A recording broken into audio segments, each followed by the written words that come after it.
गजवाड़ी का उच्चारण करेंगे।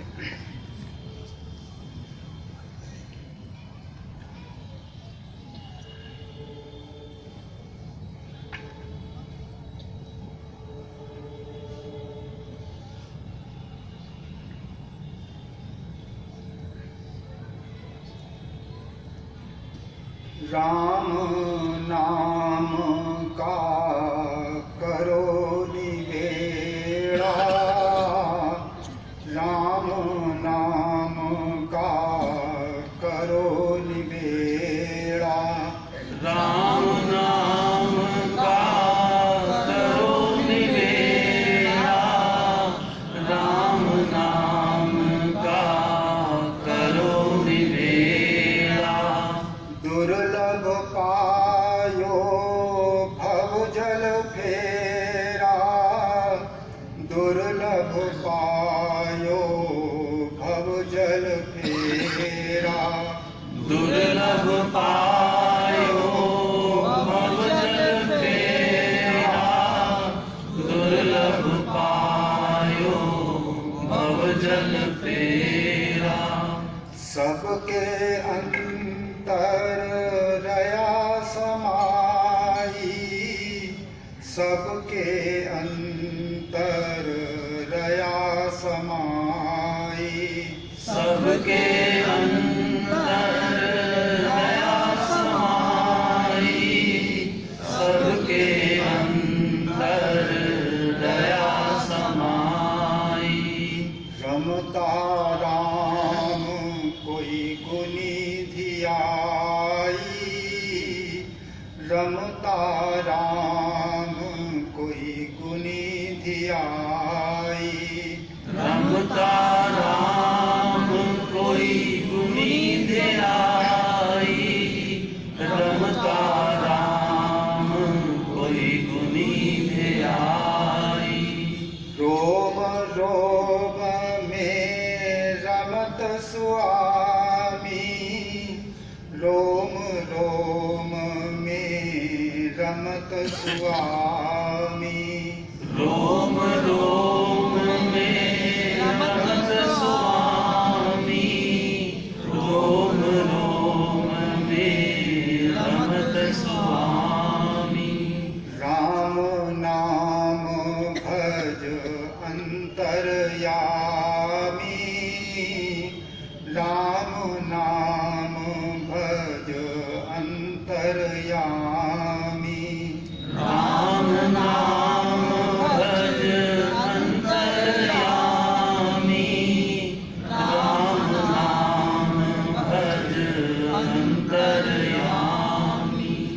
ऐसा राम विचारे जोई, ऐसा राम विचारे जोई, ऐसा राम विचारे जोई, ऐसा राम विचारे जोई। आवागमन का संशय खोई, आवागमन का संशय खोई, आवागमन का संशय खोई, आवागमन का संशय खोई। रोम रोम में शब्द गुंजारे, रोम रोम में शब्द गुंजारे, रोम रोम में शब्द गुंजारे, रोम रोम में शब्द गुंजारे। राम नाम तत् कियो विचारे, राम नाम तत् कियो विचारे, राम नाम तत् कियो विचारे, राम नाम तत् कियो विचारे।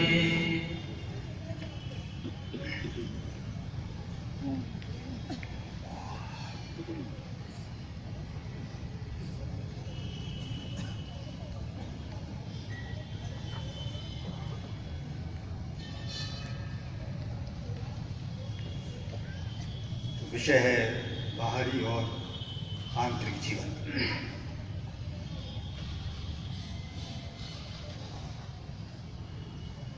अभी जो वाणी आप सुन रहे थे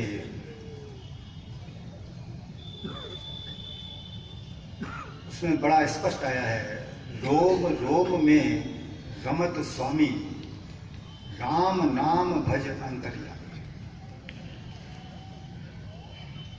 इस हमारी देह में, देह के हर रोम में वो स्वामी, वो परमेश्वर, वो प्रभु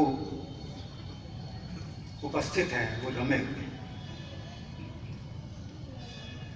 और इसीलिए उनका नाम राम है।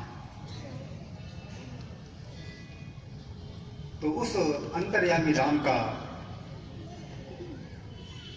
भजन करने के लिए ये वाणी हमको प्रेरणा दे रही है।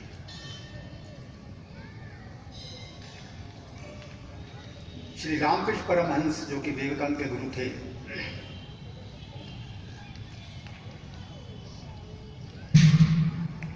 अक्सर जब अपने शिष्यों के बीच में बैठे होते थे तो जब भी प्रभु की चर्चा चलती थी या कोई प्रभु प्रेम का भजन गा रहा होता था तो वो उसमें इतने तल्लीन हो जाते थे कि उनको बाहर का होश खत्म हो जाता था। कौन बैठा है, क्या हो रहा है, इसका कोई उनको बोध नहीं होता था। और इस अंतर्यामी राम के अनुभव में इतने तल्लीन हो जाते थे कि उनकी समाधि लग जाती थी। समाधि का मतलब है प्रभु के साथ जब ये जीव एक हो जाता है तो उस स्थिति को समाधि कहते हैं। तो वहां से वापस आने में कोई निश्चित वक्त निर्धारित नहीं होता। स्वाभाविक रूप में जब वो समाधि टूटती है, वो जीव जब से बाहर वापस आता है तब उसको अपने शरीर और संसार का बोध होता है। तो विचार करने की बात यह है कि जो ऋषि है, जो वास्तव में पूर्ण सद्गुरु है, उसकी ये अवस्था होती है कि ईश्वर की बात आते ही, ईश्वर का ध्यान आते ही उसको अपने ही इस प्रिय शरीर का, अपने ही इस प्रिय संसार का होश ही खत्म हो जाता है। और उस प्रभु के आनंद में इतना तल्लीन हो जाता है कि ना उसको मौत का कोई भय है, ना को जो लोग सामने बैठे हैं उनकी कोई फिक्र है उसको। केवल प्रभु के प्रेम में इतना तल्लीन हो जाता है कि वो मैं शरीर के पूरे संसार को ही भूल जाता है और केवल ईश्वर के आनंद में डूब जाता है। तो ये बात एक ऋषि की नहीं होती। जो भी वास्तव में ऋषि है, जिसको दृष्टा कहा जाता है, जो भी वास्तव में ऋषि है उसकी यही स्थिति होती है। महाराज जी का बचपन का जीवन यदि देखा जाए तो मात्र उनकी 9 वर्ष की जब आयु थी तब गंगोटिया के पास जो ग्राम था, जो जहां वो रहते थे, उसके पास ही जंगल था, पीर ख्वाजा का जंगल, बड़ा घना जंगल था। लेकिन वो 9 वर्ष का बालक उस घने जंगल में रात को चला जाता था। माँ की भी आदत पड़ गई थी, उनको भी भय नहीं लगता था। वो जानती थी कि मंगत को कुछ होने वाला नहीं। धीरे धीरे, क्योंकि 8 वर्ष की आयु से वहां उन्होंने जाना शुरू कर दिया था, तो उनकी आदत पड़ गई थी, उनको फिर भय लगना बंद हो गया था। तो कई बार ऐसा हो जाता था कि सुबह का सूरज उग आता था तब उनकी वो स्थिति टूटती थी, उनको बाहर का होश आता था, फिर वो घर वापस आते थे। तो ये कोई प्रभु की कहानी नहीं है। किसी भी पूर्ण ऋषि का यदि जीवन बारीकी से देखो, सारे घटनाक्रम के बारे में विचार करके देखो, तब इस बात में कोई शक नहीं रह जाता कि वास्तव में वो राम मेरी देह के रोम रोम में रमा हुआ है, बसा हुआ है। मैं यदि उसकी प्रेम से याद करूं अंदर, इसको सिमरन कहते हैं, तो मैं भी उसी आनंद को प्राप्त कर सकता हूं, उसी अनंत जीवन को प्राप्त कर सकता हूं जिसको ईश्वर का आनंद कहा जाता है। वो चेतन शक्ति है। शक्ति तो हम जानते हैं, लेकिन चेतन शक्ति नहीं जानते। उस शक्ति में चेतना है। चेतना उसे कहते हैं जो दृष्टा है, जो जानने वाली सत्ता है। इसलिए हम सभी यहां बैठे हुए हैं, हम एक दूसरे के बारे में सब कुछ नहीं जानते, अपने मन की बात तो जान सकते हैं, लेकिन वो अंतर्यामी ईश्वर सबके मन की बात जानता है।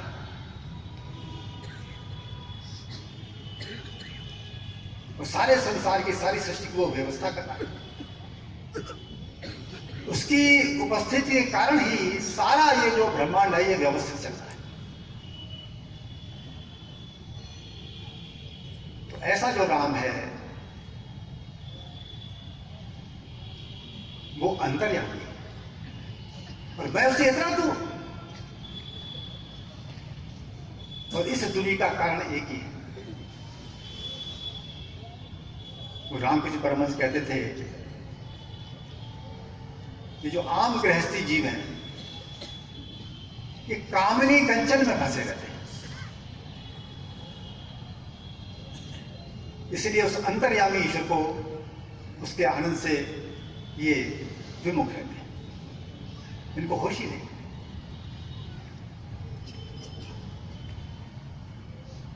क्योंकि एक कोई युवा है तो आप देखते हो, कोई भी युवक, उसके अंदर फिर कामिनी की इच्छा होती है, स्त्री की इच्छा होती है। इच्छा होती है तो विवाह करता है। जब विवाह करता है तो जिम्मेदारी सिर पर आ जाती है, गृहस्थ जीवन उसने चलाना होता है, उसके लिए कितना पुरुषार्थ करता है। और गृहस्थ जीवन तो हम जानते ही हैं, फिर वो बढ़ता है, फिर बच्चे होते हैं, उनकी चिंता फिर उसको होने लगती है। तो इस प्रकार एक के बाद दूसरा, दूसरे के बाद तीसरा, तीसरे के बाद चौथा, वो जिम्मेदारियों का पालन करता रहता है, और ये जीवन लीला बुढ़ापे की ओर बढ़ती रहती है। असंतोष से उसको कभी भी मुक्ति नहीं।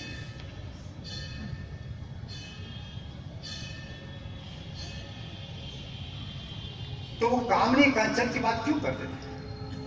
वो कहते थे सारा संसार इसी में फंसा है। कामनी करके गृहस्थ जीवन में प्रवेश करता है, और गृहस्थ जीवन में प्रवेश करते ही कंचन रूपी अर्थात संपत्ति, पैसा, सामान चाहिए उसको। इसी में उसकी जीवन लीला खत्म हो जाती है, अपने जीवन का होश ही नहीं आता। वो राम जो इस देह में रमा हुआ था, मेरे रोम रोम में रमा हुआ था। और जो भक्त हैं उस आनंद को अनुभव करते हैं। यहां वाणी में भी आ रहा उसकी बात।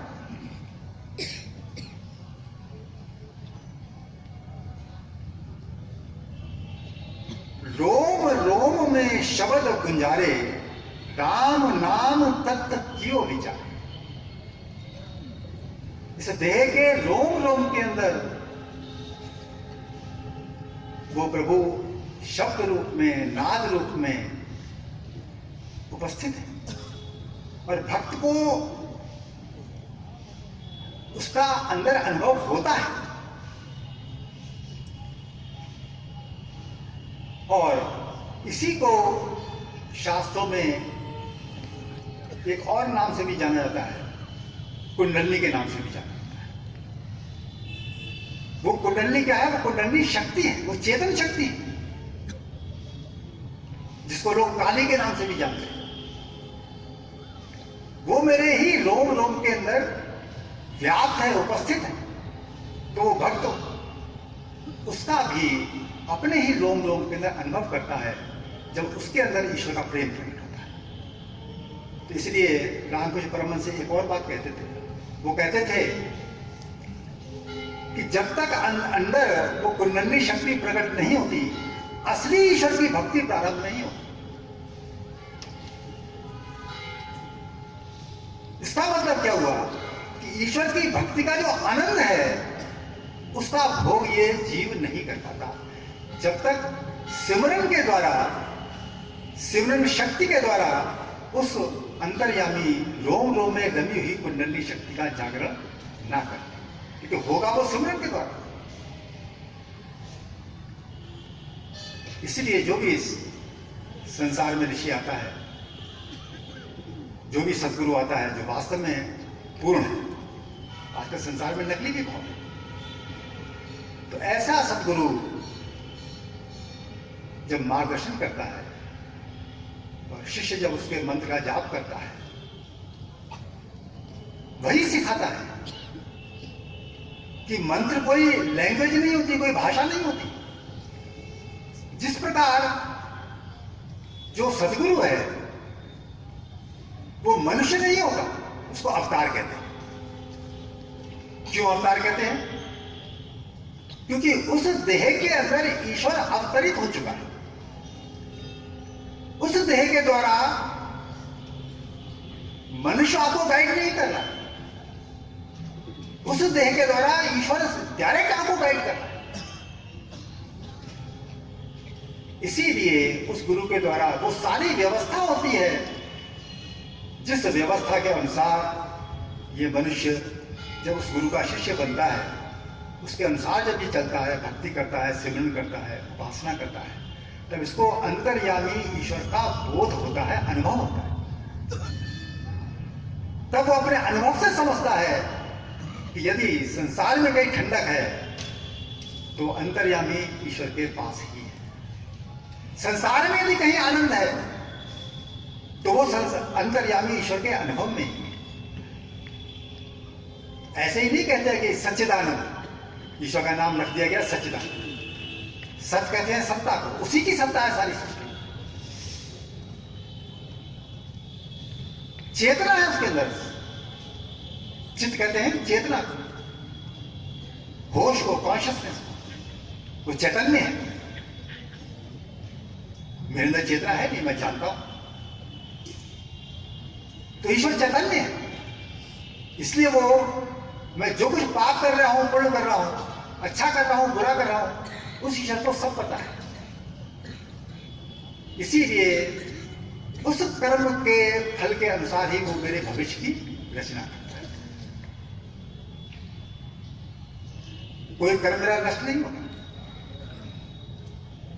तो उस प्रभु के साथ मेरा चोली दामन का संग है, निरंतर का संग है, एक पल भी उसका संग मुझसे नहीं छूटा। तो सच्चिदानंद कहते हैं उसको, वो आनंद रूप है, वो आनंद का सागर है। मैं छोटे छोटे आनंद के लिए इसको सुख करके कहते हैं। कैसा संसार है भटकता, कामनी कांचन में सारी उम्र निकल जाती है, फंसा रहता है। कहीं बात भी हो प्रभु भक्ति की, कहां फुर्सत है, बड़े काम है। इस काम के लिए हमारा मानव जन्म दिया गया, उसका तो तुझे होश ही नहीं है। जिंदगी डुबोने वाला जो जीवन है वो तेरे काम है। तो इसीलिए सच्चिदानंद कह तो देता हूं, लेकिन कभी सोचता नहीं, अरे ये प्रभु का नाम है, उसी की सत्ता है, वो कभी नष्ट नहीं होती, सदैव विद्यमान है। मेरे देह के अंदर उसी की सत्ता है, और वो जानने वाली सत्ता है, हर पल मेरी हर चीज को जानती है, और वो आनंद रूप सत्ता है। उसका संग यदि मैंने किया, उसके दर्शन के लिए यदि मैंने जीवन जिया, उसके लिए मैंने गुरु की बात मानी, तो वो परम आनंद मुझको प्राप्त होगा जो संसार की कोई भी परिस्थिति मुझसे छीन नहीं सकती। इसलिए देखा होगा आपने, ऋषि चाहे कहीं भी क्यों ना हो, अवतार चाहे कहीं भी क्यों ना हो, लेकिन बाहर से देखने में तो ऐसा लगता है कि राम ने कितने कष्ट सहे होंगे, सीता ने कितने कष्ट सहे होंगे, लेकिन अंदर से जो भी ऋषि है वो जानता है कि ये अवतार है, ये तो आनंद रूप है, इनको कष्ट कैसे हो सकता है। इसीलिए उनकी शारीरिक क्रिया को लीला कहा जाता है। और लीला तो हम जानते हैं, जो पाठ अदा करते हैं लीला के अंदर, तो वो मालूम है कि वो ड्रामा कर रहा है, लीला है। वास्तविक उनके अंदर का जो जीवन है उस पर उस लीला का असर नहीं हो रहा है। तो ये सारा संसार मेरे लिए लीला बन जाता है जब मुझको अंतर्यामी ईश्वर का बोध इस देह के अंदर ही हो जाता है।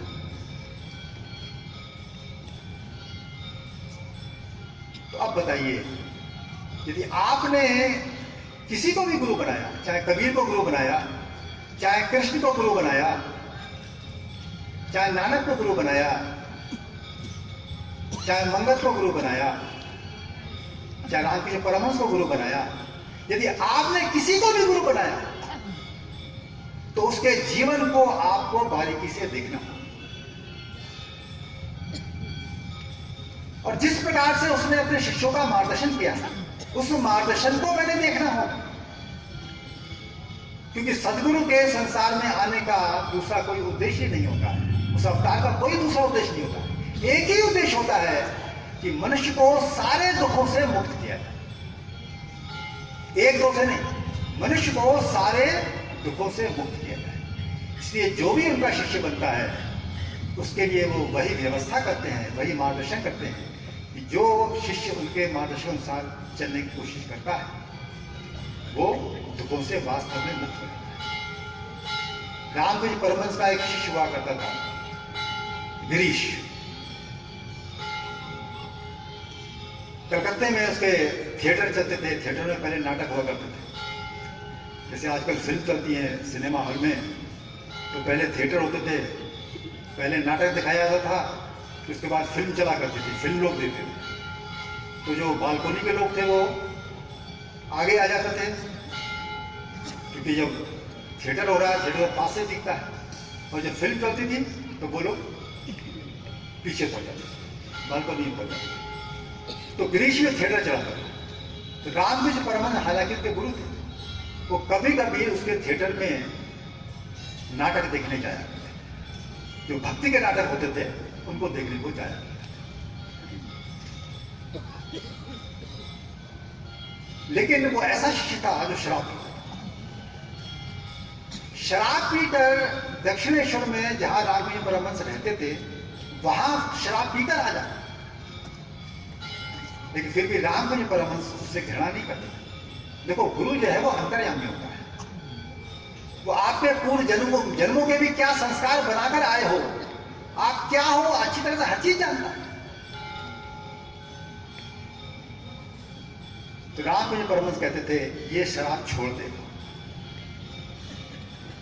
लेकिन उनके देह के रहते रहते उस गिरीश ने शराब नहीं छोड़ी।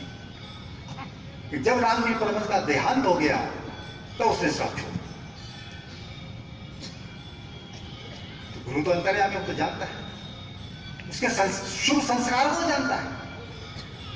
संगत का दोष था, फंस गया कहीं पर, गलत आदत पड़ गई। लेकिन जब सही संगत गुरु की मिली तो उसका भी तो असर होना है।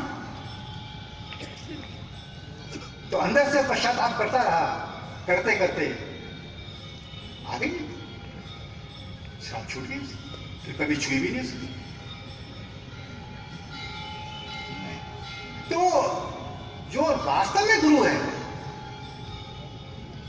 वो आपको, यही कहिए आपके मन को अंदर ले जाने का काम करता है। गुरु का बस एक ही काम है कि मन को अंदर ले जाए।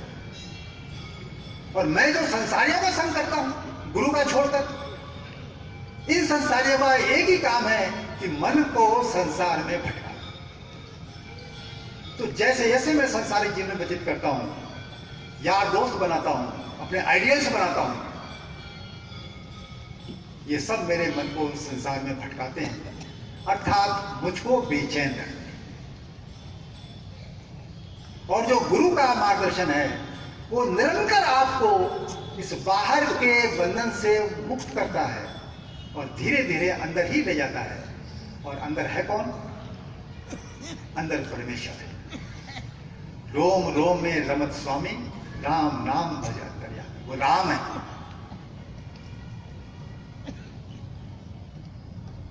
तो इसीलिए जिसने भी पूर्ण गुरु का आश्रय लिया है और उनके मार्गदर्शन के अनुसार जिसने सिमरन किया है, मंत्र जप किया है और संसार में परहेज किया है, तो सिमरन अंदर होता है, मौन होकर होता है। ये आंतरिक जीवन है। और बाहरी जीवन संसार में परहेज होता है। मैं भोगों की बाढ़ लाने के लिए पुरुषार्थ करता हूं, भोगों की बाढ़ लाने के लिए पुरुषार्थ करता हूं, उसके लिए इतना कीमती जीवन नष्ट करता हूं, होश ही नहीं।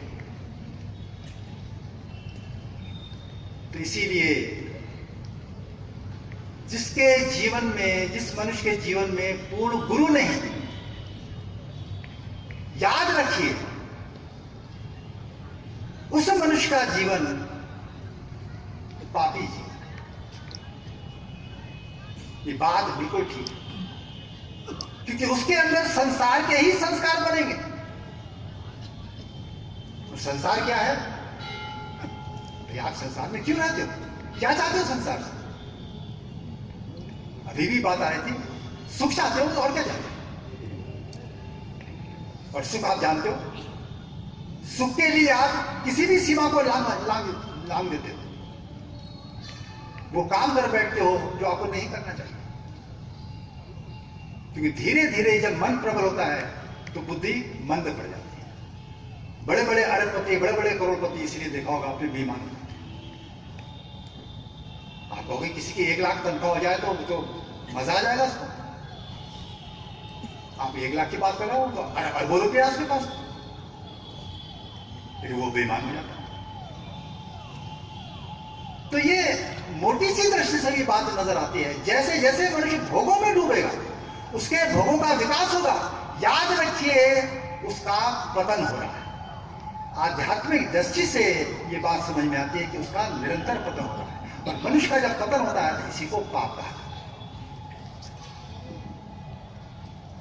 इसलिए जैसे जैसे आपके जीवन में भोगों का विकास होगा, इसको अध्यात्म में कहते हैं रजोगुण का विकास होगा। भोग वृत्ति को रजोगुण वृत्ति कहते हैं। और रजोगुण का जो परिणाम है, भगवान कृष्ण साफ कह रहे हैं, वेद व्यास साफ लिख रहे हैं गीता के कि रजसः तो फलम दुखम। रजोगुण का परिणाम दुख है। और हम सब जानते हैं कि पाप का परिणाम दुख है। इसीलिए जैसे जैसे मनुष्य का संसार में विकास होता है, उसकी इनकम बढ़ती है, उसकी एजुकेशन बढ़ती है, उसकी संपत्ति बढ़ती है, उसके भोगविलास बढ़ते हैं, उस मनुष्य का निरंतर पतन हो रहा है। क्यों? क्योंकि उसके मन की बाहिर गति बढ़ रही है, अंतर्गति नहीं हो रही है उसकी। तो ऐसे मनुष्य का मन, याद रखिए, उसके मन की अशांति भी उसी अनुपात में बढ़ेगी जिस अनुपात में उसका सांसारिक जीवन बढ़ रहा है। यहां आके पता लगता है जो उसका भी बाहरी जीवन है, संसारिक जीवन है। तो नानक की बात ठीक है, राजा दुखिया, राणा दुखिया, दुखिया कुल संसार। महाराज जी की बात, राजा दुखिया, राणा दुखिया, दुखिया कुल संसार। मंगत सुखिया शोभा, जिसे शोभा पाई करता है, वो शोभा ईश्वर की अंदर है। तो इसीलिए जो गुरु का मार्गदर्शन होता है, इसका मतलब ये मत समझिए कि मैं गृहस्थ जीवन में प्रवेश कर गया, कामनी कंचन तो मुझे को भी चाहिए गृहस्थ जीवन में, तो मैं पापी हो गया। ईश्वर को भूल कर मैं पापी नहीं हूं। तो गुरु आपको ईश्वर की याद दिलाता है। वो कहता है ये तेरा बाहरी जीवन है, इसको तो अंदर जाने के लिए व्यतीत कर। मैं बाहरी जीवन संसार के सुख भोग बढ़ाने के लिए व्यतीत करता हूं, लेकिन गुरु का मार्गदर्शन क्या कहता है? वो कहता है कि सांसारिक जीवन तू, ये बाहरी जीवन तू अंदर जाने के लिए व्यतीत कर। इसलिए महाराज जी ने क्या मार्गदर्शन किया? सिंपल सा मार्गदर्शन, प्रेमी जीवन में ये 5 नियम धारण कर, सादगी, सत्य, सेवा, सत्संग, सत्सिमरण। ये सांसारिक जीवन व्यतीत करते हुए, गृहस्थ जीवन व्यतीत करते हुए तू अंदर जा सकता है। तो सत्पुरुष नंगा भूखा नहीं रखा है आपको, वो सादगी की बात होता है कि संसार के भोग मर्यादा में इकट्ठे करने चाहिए, और संसार में जो कमाई करता है उसको भी मर्यादा में करने की कोशिश कर। तेरा सारा समय नहीं पैसा कमाने में खर्च हो गया, काम निपटाने में खर्च हो गया, तो जिस काम के लिए तुझको मनुष्य जन्म दिया गया था वो काम कब करेगा तू? इसलिए प्रभु तेरा मनुष्य जन्म भी तुझसे छीन लेंगे। जब तू उसका सदुपयोग नहीं करेगा तो छीना जाएगा। तो इसीलिए यही संसारिक जीवन, यही गृहस्थ जीवन, ईश्वर जब रहित होता है या ईश्वर की भक्ति करते भी हैं तो कामना पूर्ति के लिए करते हैं, मांगते रहते हैं ईश्वर से, तो ये तो कोई जीवन नहीं है। ये ईश्वर को कोई मानना नहीं है। ईश्वर को मांगा जाता है, ईश्वर की पूजा की जाती है, ईश्वर की आराधना की जाती है ईश्वर का दर्शन करने के लिए, अंतर्यामी ईश्वर का अनुभव करने के लिए। तो उसके लिए गुरु मार्गदर्शन कर रहा है, प्रेमी सादा जीवन व्यतीत। सादा जीवन कोई कठिन चीज नहीं है। आप विचार करके देखो, आप रोज, भगवान ने पैसा दिया आपको, रोज तली हुई चीजें खाओ, खूब मिठाइयां खाओ, खूब पिज्जा खाओ, क्या होगा आपके शरीर का? ये शरीर का स्वास्थ्य बर्बाद हो जाएगा, नहीं हो जाएगा?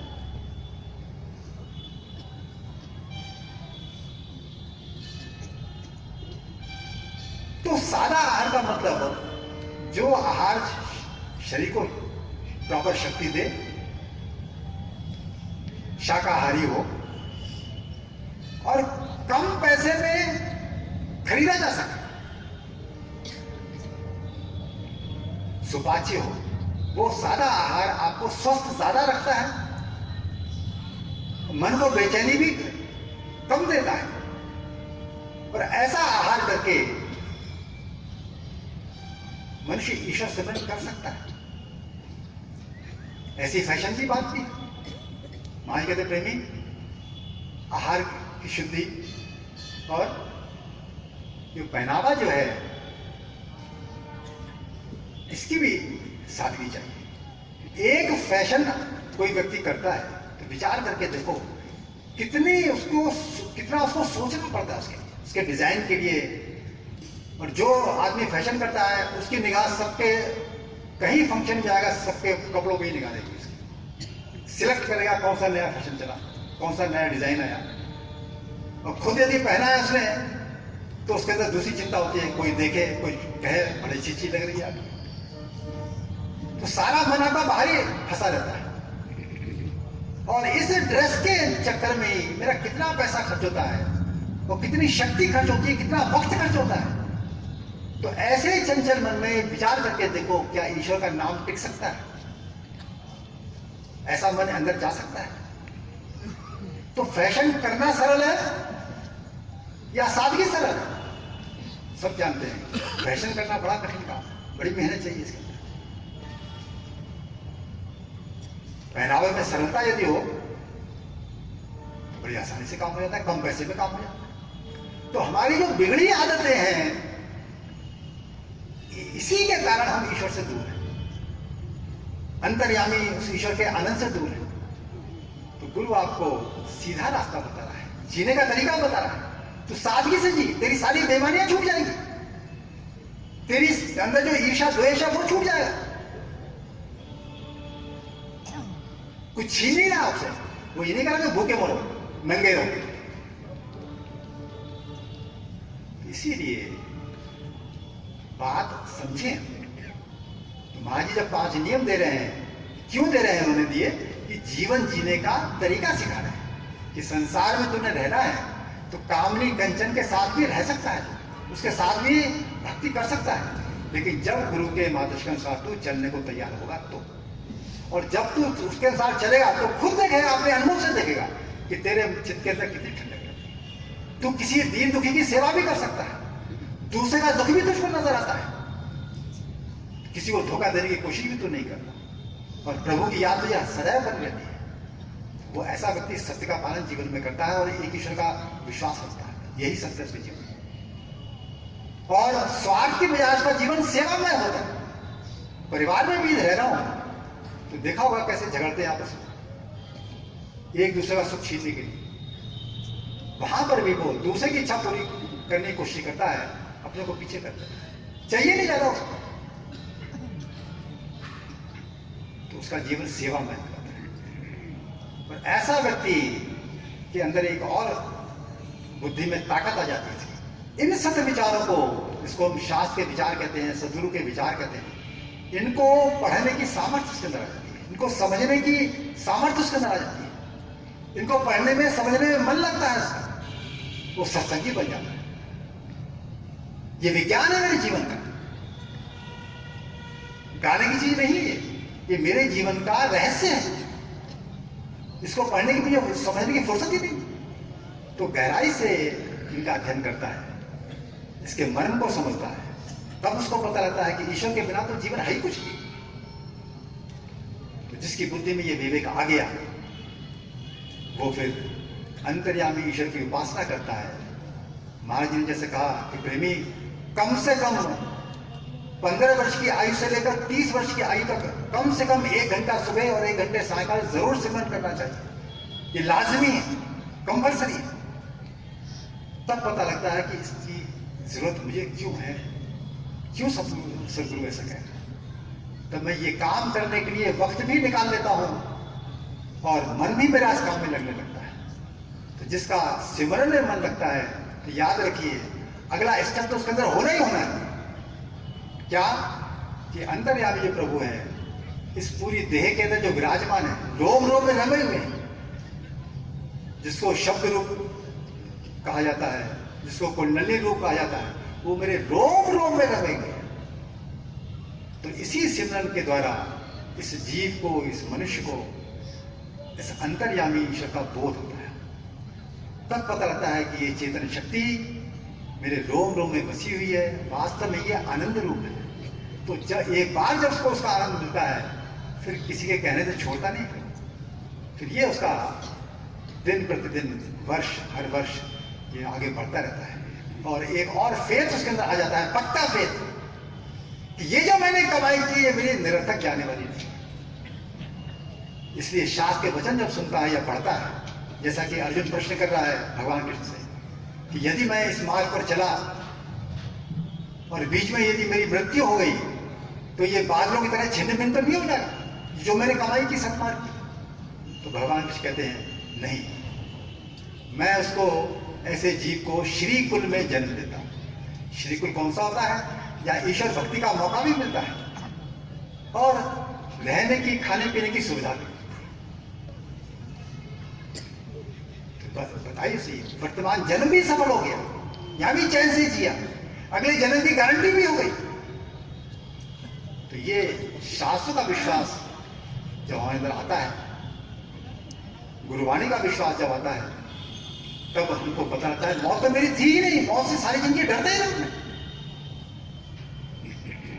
इसीलिए भगवान कृष्ण कह रहे हैं, जिस प्रकार मनुष्य पुराने वस्त्र त्याग कर नए धारण करता है, उसी प्रकार ये जीव पुरानी देह त्याग कर नई धारण कर लेता है। कहां मौत?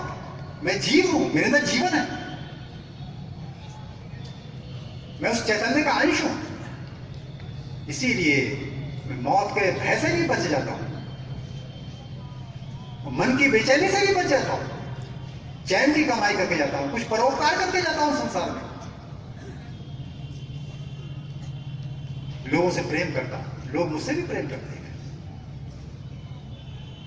तो ऐसा सफल जीवन व्यतीत करके मैं संसार से विदा होता हूं। इसलिए याद रखें, अंदर का जीवन वो प्रभु सिमरन का जीवन है, और बाहर का जीवन ये संयम और मर्यादा का जीवन है, भोगों को सिकोड़ने का जीवन है, ताकि अधिक से अधिक वक्त बचे और जिस काम को करने के लिए संसार में आया था, अंतर्यामी प्रभु का दर्शन करने के लिए आया था, उसका अनुभव करने के लिए आया था, वो अनुभव प्राप्त करके मैं इस संसार से विदा हूं। ओम ब्रह्म सर्वत्र